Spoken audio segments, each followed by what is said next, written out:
Welcome back to Askewed Reviews, and in honor of St. Patrick's Day, we've been doing all of the Leprechaun films, and we're finally on to the last one, the 2018 film Leprechaun Returns.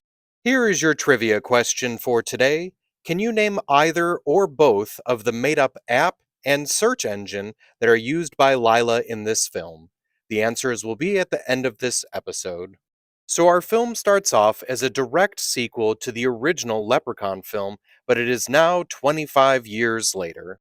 We meet our main character, Lila Jenkins, who just so happens to be the daughter of Tori Redding, the main character from the first film. Unfortunately, it appears that Tori has passed away from cancer, so now her daughter Lila is heading back to North Dakota, where Tori was from, at least in the first film, and now she is going to go to college there. In fact, in a very strange twist of fate, the actual sorority house that she's joining is the exact house her mother used to live in. Also, the very same man that gives her a ride to the sorority house is an estranged old friend of her mother's named Ozzy. While Lila is getting settled in, Ozzy begins to walk towards the old well where the leprechaun was last seen, and unfortunately he hears a menacing laugh coming down from within the well, and then a splash hits Ozzy in the face and into his mouth. Ozzy quickly drives away as fast as he can, but soon he begins to feel something odd within his own stomach, and very quickly gives rebirth to the leprechaun.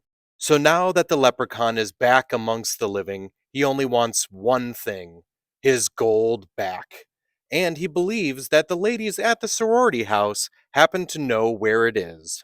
So will Lila, Katie, Rose, Meredith, and their two friends Andy and Matt be able to stop this devilish prankster, or at least find his gold? This movie was directed by Steven Kostanski. As I mentioned earlier, this movie picks up 25 years after the events of the first film and pretty much just negates all the rest of the sequels. It was also a made-for-TV movie directly on the Sci-Fi Channel.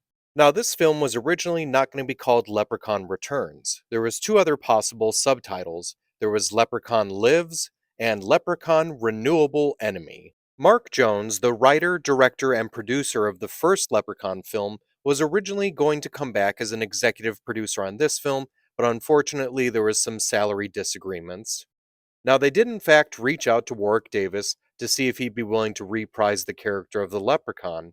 Unfortunately, he said that until his son is 18 years old, he's done with horror films. The actor who now portrays the Leprechaun in this new film was Lyndon Porco. At one point in the film, the character of Lila is really thrown off because the Leprechaun is copying the voice of her mother, Tori Redding. Now, what's interesting is, even though it may sound exactly like Jennifer Aniston's character of Tori, it was actually Heather McDonald doing an impression of Jennifer Aniston. Now, they did actually reach out to Jennifer Aniston to see if she'd be willing to come back for this film, possibly even as a physical character instead of just as a voiceover, but unfortunately the two sides couldn't come together on a contract agreement. Now, one actor who did actually come back from the original Leprechaun film was Mark Holton as the character of Ozzy. Here's an Easter egg I found extremely clever in this film. The sorority in the movie is called Alpha Upsilon, or AU, and if you're not aware, AU on the periodic table is for gold. Here's something else that I just found fascinating. Every single Leprechaun film is within 5 minutes of being 1 hour and 30 minutes long. And something else I just found extremely impressive was the actual layout of the house and the farm and everything. It's not exact, but it looks pretty spot on from the original film. Now, just like the original movie, both of these films completely take place in North Dakota, but this one is completely filmed in Cape Town, South Africa. Now, in 2021, there was some talks of Darren Lynn Bousman being a director of a new Leprechaun film that would take place in the past during the Colorado Gold Rush, and apparently he would only do it though if Warwick Davis was going to come back and play the character. The body count for this film is 6. First, you had Ozzy, who had the leprechaun essentially kind of birthed or ripped out through his stomach. There was the postal worker that had his head crushed while it was in a mailbox by his own mail truck. There was Andy, who was bisected by a solar panel, Meredith, who had a sprinkler jammed down her throat, Matt, who was decapitated by a drone, and Rose, who was impaled on a trophy. So, when it comes to the film Leprechaun Returns, I actually really enjoyed this one. It's sad that Warwick didn't come back for it, but I do actually kind of like Porco's version of the Leprechaun. Not more than Davis's, but it was still really good. So, I think I'm going to give this one a 3 out of 5. Now, for the trivia question from the beginning of this episode.